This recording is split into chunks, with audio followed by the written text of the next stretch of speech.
आज मुझे तुमसे बहुत ही अनकंफर्टेबल क्वेश्चन पूछना है। क्या इफ कभी भी प्रॉब्लम तुम्हारे कंटेंट में नहीं थी? क्या इफ प्रॉब्लम तुम्हारी एडिटिंग में नहीं थी? क्या हो कि अगर प्रॉब्लम तुम्हारे एल्गोरिदम में भी नहीं है और प्रॉब्लम सिर्फ इतनी सी है कि लोग तुम्हारा कंटेंट देख ही नहीं रहे हैं? And honestly this is the biggest and very underrated problem तो ये है कि कंटेंट हर कोई क्रिएटर बना लेता है, बट अटेंशन हर किसी के लाने की बस की बात नहीं है। चाहे कंटेंट तुम्हारा कितना भी अच्छा क्यों नहीं हो, लेकिन अगर तुम अटेंशन नहीं ला सके तो तुम्हारा कंटेंट बिल्कुल फेल है। तुमने देखा होगा कि कोई भी एवरेज क्रिएटर एवरेज कैमरा के साथ कोई भी कंटेंट बनाता है, उसकी वीडियो वायरल जाती है, व्यूज बहुत सारे आते हैं, और तुम एकदम अच्छी क्वालिटी का आईफोन से शूट कर रहे हो या DSLR से शूट कर रहे हो विद गुड लाइटिंग्स, स्टिल तुम्हारे कंटेंट पे बहुत बार व्यूज नहीं आते हैं एंड यू स्टार्ट आस्किंग कि एक्चुअली प्रॉब्लम है क्या? This algorithm sucks big time. तो सच बात यह है कि प्रॉब्लम तुम्हारी एल्गोरिदम का नहीं है, प्रॉब्लम तुम्हारी ऑडियंस का है, क्योंकि तुम्हें तुम्हारी एल्गोरिदम ने रिजेक्ट नहीं किया है, तुम्हें तुम्हारी ऑडियंस ने रिजेक्ट किया है। और ऑडियंस ने ये डिसीजन फर्स्ट 3 सेकंड्स में ही ले लिया था, जहां पे तुम्हारा हुक आना चाहिए था और तुम्हारा हुक एकदम ही बेकार था। तो इसलिए आज वीडियो को बेटर बनाने के लिए हम हुक्स के फॉर्मूला तो नहीं सीखने वाले, क्योंकि इंटरनेट पे हजारों 100 वीडियोस हैं जहां पे आप बेटर हुक्स बनाना सीख सकते हो। आज हम ऐसी ह्यूमन साइकोलॉजी सीखेंगे जिसकी वजह से तुम्हारी ऑडियंस तुम्हारी वीडियो पे हुक हो जाती है और तुम्हारा कंटेंट अच्छा हो या एवरेज, तुम्हारी वीडियो तो चलनी ही चलनी है। और एक बार तुम ह्यूमन साइकोलॉजी समझ गए, मतलब तुम्हारे कंटेंट की तो नैया पार हो गई और तुम खुद हुक्स लिख पाओगे, चाहे फिर तुम्हारे सामने कोई भी नीश क्यों ना आ जाए। So let's understand what hook actually is. सबसे पहले एक बहुत ही कॉमन मिथ ब्रेक करते हैं, जहां पे हर किसी क्रिएटर को लगता है कि हुक का मतलब सिर्फ एक सेंटेंस होता है। ये सबसे बड़ी मिसअंडरस्टैंडिंग है आपकी। हुक एक सेंटेंस नहीं है, हुक एक रीजन है आपकी ऑडियंस के लिए आपकी वीडियो को मिडिल, एंड या फिर स्टार्टिंग में ही छोड़ देने का, और हुक ही आपके ऑडियंस के डिसीजन को इन्फ्लुएंस करता है। That's it. इतना सिंपल कॉन्सेप्ट है। और यहाँ पे एक इंटरेस्टिंग चीज बताऊं तुम्हें, ऑडियंस पहले तुम्हारी बात नहीं सुनती है, ऑडियंस पहले तुम्हें जज करती है, that is with in seconds. और ये जजमेंट हमेशा 3 चीजों पर डिपेंड करता है, तुम्हारा विजुअल, तुम्हारा वर्बल एंड तुम्हारी फ्रेमिंग। हम इस मेथड को VVF फ्रेमवर्क बोलते हैं, और अगर ये चीज तुम समझ गए तो तुम्हारे हुक्स यूं इंस्टेंटली इंप्रूव हो जाएंगे। So let's understand what first visual means. Visual से मेरा मतलब ये नहीं है कि तुम कोई भी फैंसी कैमरा उठा लाओ जस्ट बिकॉज तुमने कंटेंट बनाना स्टार्ट किया है। मैं सिंपली अटेंशन की बात कर रही हूँ, क्योंकि ह्यूमन ब्रेन बोरिंग चीजों को हमेशा स्किप और एलिमिनेट कर देता है, नॉवल चीजों को नोटिस करता है। इसलिए ही आपके वीडियो में मूवमेंट हमेशा बहुत ज्यादा काम करता है, एक्सप्रेशन काम करते हैं, फ्रेम चेंज करोगे तो भी काम करेगा, और टेक्स्ट पॉपअप्स काम करते हैं, विजुअल कॉन्ट्रास्ट काम करते हैं। एग्जाम्पल मान लो एक क्रिएटर एक सिंपल सी लाइन बोलता है, क्रिएटर 1 सीधा कैमरा के सामने बोलता है, नो एक्सप्रेशन, नो मूवमेंट और एकदम flat energy. And let's focus on the creator 2 जो कैमरा क्लोजअप करता है, आई कांटेक्ट रखता है, हैंड मूवमेंट्स करता है, उसकी एक्सप्रेशन चेंज होती है, उसकी एनर्जी चेंज होती है। बोल तो सेम वर्ड्स रहे हैं, लेकिन उनके कंटेंट के व्यूज और ऑडियंस का रिजल्ट एकदम डिफरेंट होता है, क्योंकि ऑडियंस हमेशा सीधा पहले देखना चालू नहीं करती है, वो वाइब फील करती है, वो तुम्हें समझती है और तुम्हें विजुअली पूरा जज करती है। लेकिन ऑनेस्टली एक चीज बताऊं, बहुत सारे क्रिएटर्स को विजुअल्स के बारे में पता है और वो इस चीज पे इतना ज्यादा फोकस करते हैं कि वो एक इंपॉर्टेंट चीज मिस कर जाते हैं, जिसको हम बोलते हैं फ्रेमिंग। तो आते हैं पार्ट 2 पे, जो है तुम्हारी फ्रेमिंग। अगर इस वीडियो से तुम्हें कोई भी चीज लेके जानी है तो ये इन्फॉर्मेशन जरूर लेके जाना, क्योंकि framing is the most important part of your video. और ये स्टेटमेंट शायद तुम्हें वियर्ड लगे, बट ये एग्जाम्पल देखना मत भूलना। वीडियो टाइटल 1 जिसपे लिखा हुआ है 5 content tips, video title number 2 जिसपे लिखा हुआ है 5 reason nobody cares about your content. तो तुम किस पे क्लिक करोगे? इज इट द फर्स्ट और इज इट द सेकंड?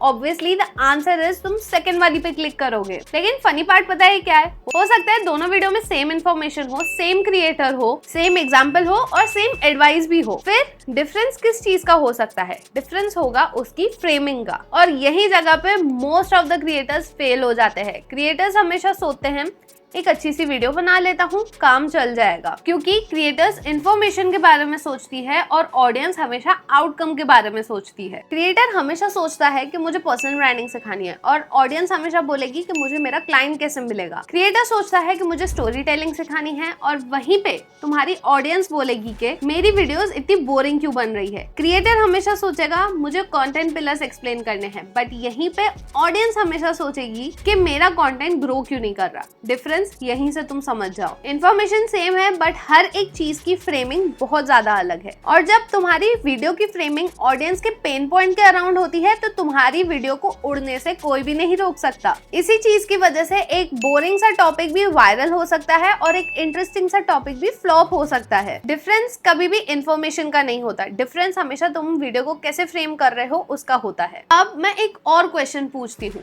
कि तुम्हारा ब्रेन डिसाइड कैसे करता है कि किस इन्फॉर्मेशन पे ज्यादा अटेंशन देनी है। इसका जवाब मुझे कमेंट्स में देना मत भूलना, क्योंकि हर सेकंड में हम अपने सराउंडिंग में हजारों चीजें देखते हैं, हजारों कंटेंट पीसेस कंज्यूम करते हैं, लेकिन ब्रेन हर एक चीज नोटिस नहीं करता। ब्रेन सिर्फ वही चीजें नोटिस करता है जो तुम्हें इम्पोर्टेंट लगती है। एंड यूजुअली ब्रेन सिर्फ 4 चीजों पर रिएक्ट करता है, that is your reward, your threat, novelty, curiosity. For example, अगर मैं सिर्फ बोलूं कि this is your Instagram tips, brain ये चीज 100% इग्नोर कर सकता है। व्हाट इफ अगर मैं तुम्हें बोलूं कि ये मिस्टेक्स तुम्हारे इंस्टाग्राम के अकाउंट को बहुत बुरे तरीके से डिस्ट्रॉय कर रही है। यू सी, मैंने एक थ्रेट यूज किया, यहाँ पे अटेंशन आ गई। और अगर यहीं पे मैं तुम्हें बोलूं कि मैं एक स्ट्रैटेजी यूज करके 100 फॉलोअर्स गेन किए, यहीं पे तुम्हें रिवॉर्ड वाला अटेंशन मिल रहा है। एंड अगर मैं तुम्हें बोलूं कि मोस्ट क्रिएटर्स ये गलती कर रहे हैं, यहाँ पे क्यूरियोसिटी आ जाएगी, अगेन तुम्हें अटेंशन मिलेगी। और अगर मैं बोलूं कि स्टॉप पोस्टिंग मोर कंटेंट,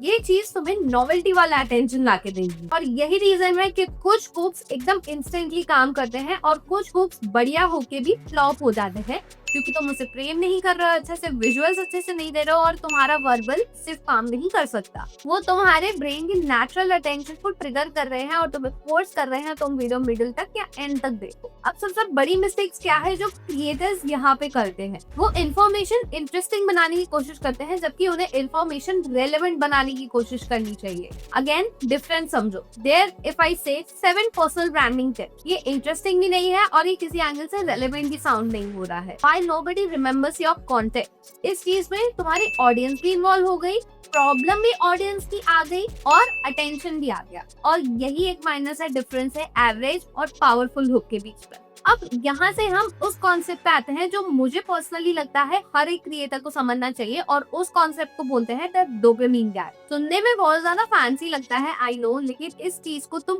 हर रोज एक्सपीरियंस कर रहे हो। Every time you are binge watching on Netflix, every time you are watching a 3-hour movie, every time you're constantly doom scrolling on Instagram, you are watching videos on YouTube, you're watching reality shows, like it is literally everywhere. चलो एक simple सा example लेते हैं इसमें। अगर मैं बोलूं कि मैंने 100 के फॉलोअर्स कैसे गेन किए, स्टोरी खत्म हो गई, इन्फॉर्मेशन मिल गई, ब्रेन मूव ऑन कर दिया। लेकिन अगर क्या होगा अगर मैं बोलूं तो मैंने 100 के फॉलोअर्स गेन किए, लेकिन रीजन वो नहीं है जो तुम सोच रहे हो। क्या हुआ, ब्रेन के अंदर क्यूरियोसिटी बिल्ड हुई, ब्रेन के पास आंसर नहीं है, वहाँ पे गैप आया। और यूजुअली ह्यूमन ब्रेन को गैप्स बिल्कुल भी नहीं पसंद है। ब्रेन क्लोजर चाहता है और ब्रेन को आंसर्स चाहिए होते हैं, इसलिए तुम पूरी वीडियो देखते हो, इसलिए तुम नेक्स्ट एपिसोड देखते हो, इसलिए कोई मूवी का तुम पार्ट 2 भी देखने चाहते हो, और इसलिए ही तुम रोज अपने रियलिटी शो के टाइम पे वेट करते हो, और इसलिए ही तुम कुछ कंटेंट के कमेंट्स भी पढ़ने जाते हो। उनके पास बेटर इन्फॉर्मेशन नहीं होती है, वो बस गैप्स क्रिएट करने में बहुत ज्यादा बेटर होते हैं। लेकिन यहाँ पे बहुत इंटरेस्टिंग और माइनस ही मिस्टेक हर एक क्रिएटर कर जाता है।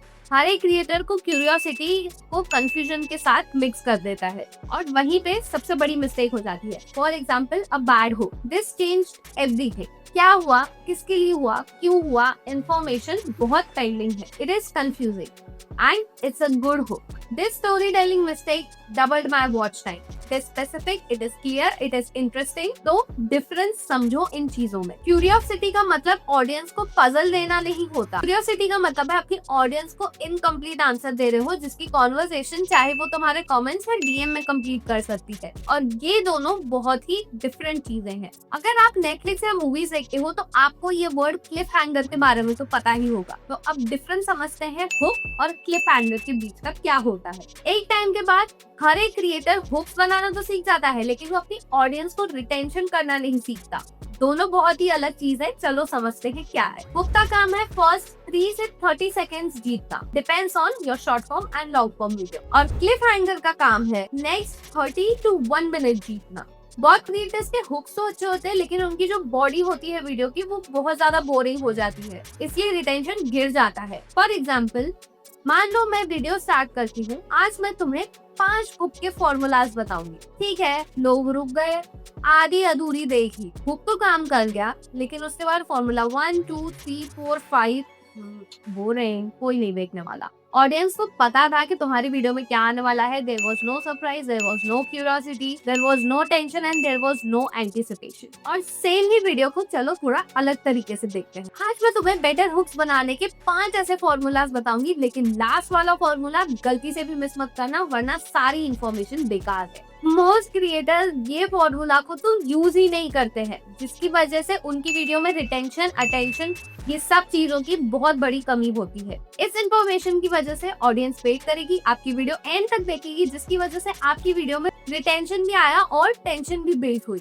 क्योंकि आपके ऑडियंस को फ्यूचर रिवॉर्ड दिख गया और फ्यूचर रिवॉर्ड हमेशा रिटेंशन को होल्ड करके रखता है। इसलिए क्लिफ हैंगर्स काम करते हैं मूवीज में और नेटफ्लिक्स पे, और इसलिए ही कुछ क्रिएटर्स का कंटेंट बहुत ज्यादा बिंज वर्दी लगता है।